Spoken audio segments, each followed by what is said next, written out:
আনন্দ উচ্ছ্বাস পারিবারিক মিলনমেলা ও খেলাধুলার মধ্য দিয়ে হেস্টিংসে অনুষ্ঠিত হয়েছে লন্ডন বাংলা প্রেস ক্লাবের বার্ষিক পিকনিক 2026। গত 12 জুলাই রবিবার অনুষ্ঠিত এই আয়োজনে প্রেস ক্লাবের সদস্য ও তাদের পরিবার পরিজন সহ মোট 125 জনের বেশি অংশগ্রহণ করেন।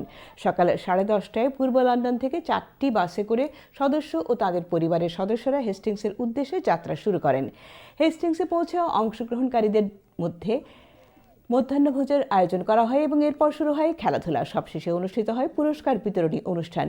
এতে বিজয়ীদের হাতে পুরস্কার তুলে দেন লন্ডন বাংলা প্রেস ক্লাবের president Tarek Chowdhury, general secretary Akramul Hossain, senior vice president Taisir Mahmud, vice president Ahad Chowdhury Babu, treasurer Abdul Hannan, Abdul Kader Chowdhury Murad, Ekhlasur Rahman Pakku, Alaur Rahman Khan Shahin, Rupi Amin, Sarwar Hossain, Shahidur Rahman Sohel, Lokman Hossain Kazi ও এনাম চৌধুরী।